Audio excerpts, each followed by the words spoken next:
दोस्तों नमस्कार। अडानी का मुद्दा सिर्फ अडानी ग्रुप के लिए नहीं, भारत के पूरे कॉरपोरेट जगत के लिए एक वेकअप कॉल है। जिस तरह से आरोप लगाए गए हैं, ये बताता है कि हिंदुस्तान में जो बड़े बिजनेस घराने हैं और जिस तरह से हिंदुस्तान का पॉलिटिकल सिस्टम है और दोनों के बीच में जो नेक्सस है, वो कितना गहरा है। इसमें किसी खास पॉलिटिकल पार्टी या बिजनेस हाउस की बात नहीं है।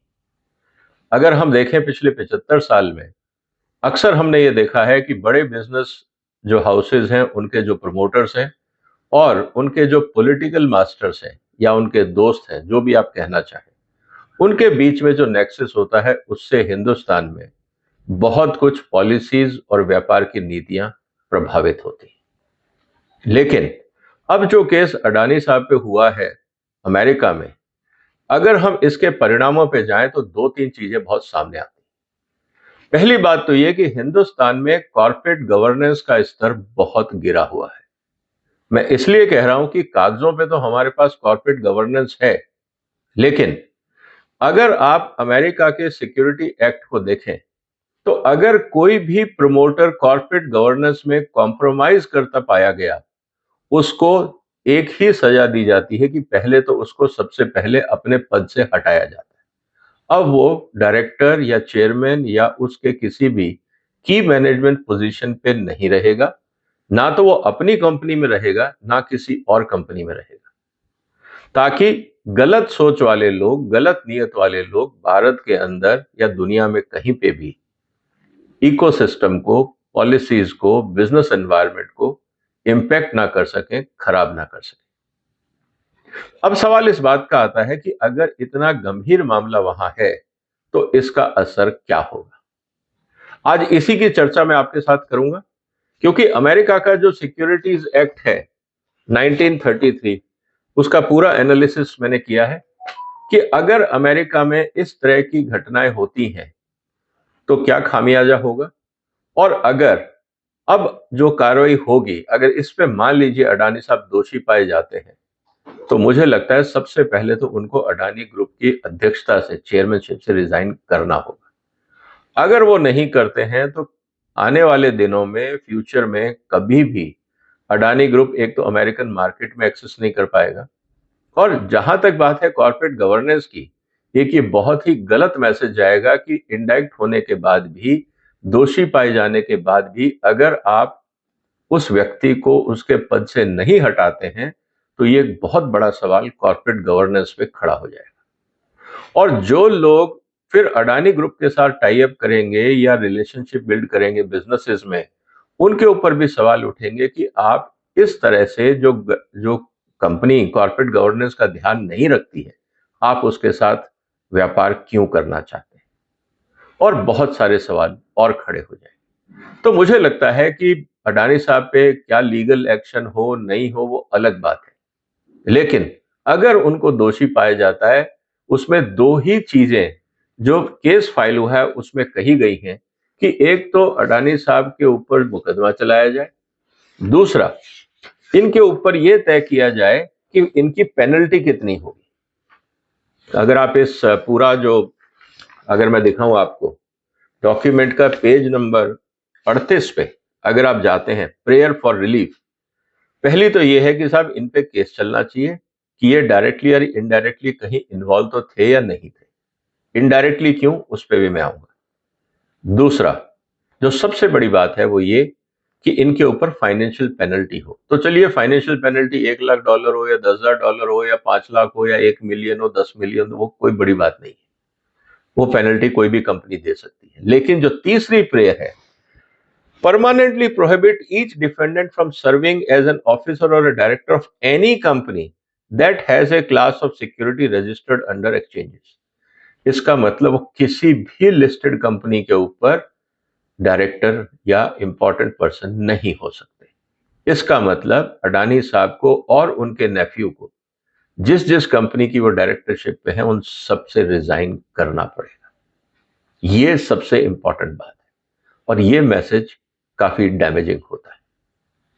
अब सवाल इस बात का है कि जो चार्जेस लगाए गए हैं, अमेरिका कानून क्या बोलता है। दोस्तों, सबसे इंपॉर्टेंट बात है कि अमेरिका का जो सिक्योरिटीज एक्ट ऑफ 1933 है, उसमें जो चार्जेस लगाए गए हैं वो लगाए गए हैं सेक्शन 12 में। और उसमें उनको ये कहना है कि जब भी आप कोई भी इंस्ट्रूमेंट सबमिट करते हैं और जिसके आधार पे आप बाजार से पैसा उठाते हैं, जैसे हमारे यहाँ प्रोस्पेक्टस बोलते हैं, वो उसको इंस्ट्रूमेंट बोलते हैं। हमारे यहाँ पे जो भी हम लिखते हैं उसमें क्या सही है क्या गलत है, बाद में पता लगता है कि किसी ने कुछ गड़बड़ करी है, हमारे यहाँ कोई कार्रवाई नहीं होती। लेकिन अमेरिका ने क्या किया कि आपने सबमिट किया, उनका ये आरोप है कि आपने 4 मुख्यमंत्रियों को या 4 राज्यों के सरकारी अधिकारियों को आपने रिश्वत दी टेंडर के लिए। और ये आपने डिस्क्लोज नहीं किया क्योंकि आप बार-बार ये बोलते रहे कि हम कॉर्पोरेट गवर्नेंस और एथिकल बिजनेस प्रैक्टिसेस को फॉलो करते हैं। लेकिन ये एथिकल बिजनेस प्रैक्टिसेस भी नहीं थी और कॉर्पोरेट गवर्नेंस के अगेंस्ट था। आपने इसको डिस्क्लोज नहीं किया कि आपने ये वायलेशंस किए हैं। चाहे आपको आपकी चोरी पकड़ी गई हो या नहीं पकड़ी गई हो, उससे मतलब नहीं है। आपको तो पता है कि आपने वायलेशन की, तो आपने डिस्क्लोज क्यों नहीं किया? ये ही एक मुद्दा है अमेरिका में अडानी के खिलाफ। इसका मतलब ये है कि अगर आपने गलत स्टेटमेंट देके, जिसको वो बोलते हैं material fact, an untrue statement of material fact और ओमिटिंग, या तो आपने गलत बोला या आपने पूरी तरह से हटा दिया, to the state a material fact necessary to order to make the statement in the light of circumstances under which they are made, not misleading in the exercise of reasonable care, could not have known, और untrue और omission. इसमें एक ही बात है, या तो अडानी साहब ये प्रूव कर दें कि साहब अगर गड़बड़ हुई है तो मुझे नहीं पता, मेरे किसी अधिकारी ने की होगी, मैं पिक्चर में नहीं था, इसलिए मैं दोषी नहीं हूं। या तो अडानी साहब को ये प्रूव करना होगा। और अगर वो ये प्रूव नहीं कर पाते हैं, और जैसा कि उम्मीद है कि ईमेल्स पकड़े गए हैं, अगर उसमें साबित हो जाती है कि वो ईमेल अडानी साहब को भी सीसी भी किए गए हों, चाहे वो पढ़े या ना पढ़े, अगर उनको सीसी भी उस मेल में रखा गया हो, 2 अधिकारी बात कर रहे हो, और अगर उनको सीसी भी कर दिया हो, तो ये माना जाएगा कि उनको इन्फॉर्म कर दिया गया था। और जब आपको ये पता है कि आपके अधिकारी गलत काम कर रहे हैं, आपको इन्फॉर्म कर दिया गया है, तो आपने उस गलत काम को रोका क्यों नहीं? सवाल अब इस बात पे खड़ा हो जाएगा। तो इसीलिए अडानी साहब को ये भी बताना होगा कि उनका रोल क्या था। और सबसे इंपॉर्टेंट बात क्या है कि कंट्रोलिंग पर्सन, आपके हिंदुस्तान में क्या होता है कि हम एक मैनेजमेंट रिप्रेजेंटेटिव खड़ा कर देते हैं। बहुत से कानूनों में होता है, फूड लॉज में चले जाइए, एक जूनियर अधिकारी को एक मैनेजमेंट रिप्रेजेंटेटिव बनाते हैं। कंपनियां दबा के मिलावट करती हैं, घटिया माल बनाती हैं, कानून का उल्लंघन करती हैं। और अगर कभी पकड़े भी गए, कानून भी आए, तो उस बेचारे गरीब आदमी को जो नौकरी में 50,000 रुपए 20,000 रुपए लेता होगा, उसको सामना खड़ा कर देते हैं कि साहब ये हमारा मैनेजमेंट रिप्रेजेंटेटिव, आप इसको जेल भेज दीजिए। अमेरिका में ऐसा नहीं है। अमेरिका में कहा है कि जिम्मेवारी है कंट्रोलिंग पर्सन की, मतलब जो सबसे बड़ा मुनाफा कमाता है, जिसका सबसे बड़े हिस्सेदारी है कंपनी में, एम्प्लॉय को वो टारगेट नहीं करते हैं, कंट्रोलिंग पर्सन को करते हैं। तो भारत को अपने कानूनों को ये सीखना होगा। हमारे यहाँ गलत कानून बने हुए हैं, इसीलिए भ्रष्टाचार, 2 नंबर का काम, मिलावट का काम धड़ल्ले से होता है। अब आप समझे इस बात को। दूसरी बात, कंट्रोलिंग पर्सन अगर इन्वॉल्व नहीं, या तो 2 ही तरीके हैं, या तो कंट्रोलिंग पर्सन इन्वॉल्व होगा, अगर वो इन्वॉल्व नहीं है तो उसके अगर एम्प्लॉयज इन्वॉल्व हैं, तो उसको ये प्रूव करना होगा कि वो उस पूरे लूप में नहीं था, नहीं तो उसको भी वही दोषी माना जाएगा जिन्होंने 2 नंबर का काम किया। अब अडानी साहब को ये प्रूव करना होगा कि भाई साहब हमारे का इससे कोई लेना देना नहीं था। अब ये कर पाएंगे या नहीं, ये तो इन्वेस्टिगेशन से आगे पता लगेगा। लेकिन जब हम इसी की बात करते हैं, जैसे मैंने कहा कि फ्रॉडुलेंट एक्टिविटी के ऊपर कानून है, अब जब सजा की बात आती है, सजा का जो प्रावधान है उसको हमें समझना होगा। जो कहा गया है, जो प्रेयर, तीसरा पॉइंट जो मैंने प्रेयर का बोला, उसमें क्या था? Injunction and prosecution of offences, section 20 of American US security act of 1933।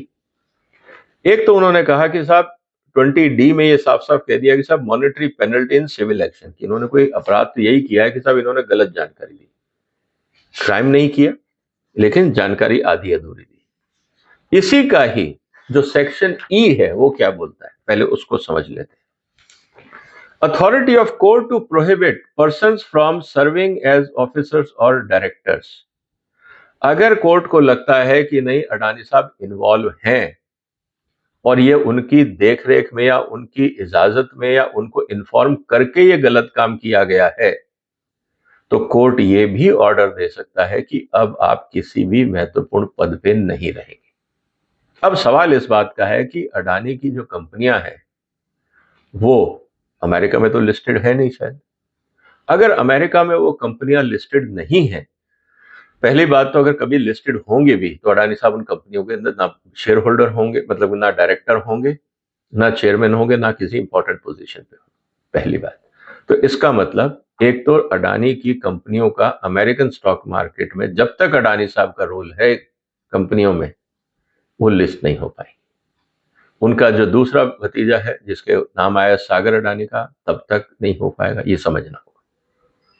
लेकिन अगर वहां पे उनको अनफिट डिक्लेयर कर दिया जाता है तो क्या भारत में उनको आप फिट डिक्लेयर करोगे? अब सवाल ये खड़ा हो जाएगा। ये पॉलिसी मेकर्स को सोचना होगा, ये भारत के उद्योग जगत को सोचना होगा, ये भारत के कानून वालों को सोचना होगा, ये सेबी को सोचना होगा। तो मुझे तो ये लगता है कि फाइनेंशियल पेनल्टी ज्यादा इंपॉर्टेंट नहीं है। अब सवाल इस बात का है कि अगर जैसा अक्सर होता है कि इतने एविडेंस होने के बाद आज जब वो कार्रवाई आगे बढ़ती है और अडानी साहब को दोषी पाया जाता है और अगर कोर्ट ये बोलता है कि अब आप डायरेक्टर बनने के या ऑफिसर रहने के अधिकारी नहीं हैं, तब क्या होगा? तो क्या अडानी साहब रिजाइन करेंगे? सवाल इस बात का है। इससे भी बड़ा सवाल यह है दोस्तों, क्या भारत के जो उद्योग जगत में कॉर्पोरेट गवर्नेंस को हम कॉम्प्रोमाइज करते हैं? उसका कारण बहुत सीधा सा है, क्योंकि हमें पॉलिटिकल सिस्टम से फेवर चाहिए और पॉलिटिकल सिस्टम बगैर पैसे के काम नहीं करता। उनका भी मजबूरी है क्योंकि उनको पॉलिटिकल कार्रवाई करनी है, उनके पास पैसे नहीं होते, उनको कॉर्पोरेट से ही पैसे उठाने पड़ते हैं। अनफॉर्चुनेटली हमारे यहां ट्रांसपेरेंसी नहीं, क्योंकि अगर पॉलिटिकल पार्टीज को पैसे चाहिए, अगर वो खुल के डोनेशन लेती हैं तो कोई ऐतराज नहीं। लेकिन अब तो स्थिति यह है कि अब तो इलेक्टोरल बॉन्ड भी नहीं है, तो अब तो आपको कैश या किसी और माध्यम से देना होगा। उसके लिए आपको बोर्ड अप्रूवल चाहिए, उसके लिए आपको शेयर होल्डर का कंसेंट चाहिए, उसका मैटर ऑडिट कमेटी में जाएगा और बहुत सारे सवाल खड़े हो जाएंगे। फिर आरटीआई का मामला आएगा और कई चीजें सामने आएंगी। तो भारत में आने वाले दिनों में काफी अफरा तफरी होने वाली है। लेकिन जितने भी भारत के कानून हैं उसमें अगर आप एक सुधार कर दें जो अमेरिका के कानून में है, तो मुझे लगता है कि हिंदुस्तान में 80% जो व्हाइट कॉलर क्राइम है वो बंद हो सकता है। वो ये है कि आप मैनेजमेंट रिप्रेजेंटेटिव का नाम बदलकर कंट्रोलिंग पर्सन, जैसा अमेरिका में साफ साफ कहा गया है, पर्सन विद कंट्रोलिंग स्टेक, जब तक आप उसको कंट्रोलिंग पर्सन को अकाउंटेबल नहीं बनाएंगे तब तक हिंदुस्तान में सुधार नहीं होगा। इसके लिए पार्लियामेंट को कानून पास करना चाहिए। अब सवाल इस बात का है कि क्या भारत के पॉलिटिशियंस, सत्तारूढ़ और विपक्षी दल, क्या इस बदलाव की ओर आगे बढ़ेंगे? क्या राहुल गांधी जो बाहर बैठ के इतना शोर मचा रहे हैं, क्या वो एक बिल प्रस्ताव डालेंगे कि सारी जगह मैनेजमेंट रिप्रेजेंटेटिव्स को बदल के कंट्रोलिंग पर्सन, बस ये एक लाइन बदल दो, replace management representative with controlling person, आपकी 80% प्रॉब्लम सॉल्व हो जाएगी। क्या ऐसा होगा? क्या भारत की संसद देश हित में यह कदम उठाएगी? देखना होगा। आपको क्या लगता है दोस्तों, क्या भारत में कॉर्पोरेट गवर्नेंस का स्टैंडर्ड कंफर्टेबल है? क्या आपको लगता है? मेरे बहुत सारे कॉर्पोरेट के दोस्त में से नाराज होंगे, लेकिन देश हित में सच तो पूछना ही पड़ेगा और वही हम करें। जो भी आपके विचार हो कमेंट बॉक्स में लिखिए। ये महत्वपूर्ण मुद्दा है, ये सिर्फ अडानी से संबंधित नहीं है। जब हम देश को दुनिया की आर्थिक स्थिति में आगे ले जाना चाहते हैं, हिंदुस्तान में एम्प्लॉयमेंट और इन्वेस्टमेंट बढ़ाना चाहते हैं, तो कॉर्पोरेट गवर्नेंस प्री कंडीशन है। तो क्या हम अपने कॉर्पोरेट जो नॉर्म्स हैं, कॉर्पोरेट गवर्नेंस के नॉर्म्स हैं, उनको सुधार पाएंगे? एक रिपोर्ट जरूर बना के दी गई थी कोटक साहब की अध्यक्षता में, लेकिन वो सिर्फ कागजी कार्रवाई थी। इंप्लीमेंटेशन डाउटफुल है। मैं ज्यादा नहीं कहूंगा क्योंकि पर्सनल हो जाएगा, लेकिन सवाल इस बात का है कि क्या देश सुधरेगा, क्या जनता इन इश्यूज पे सवाल उठाएगी।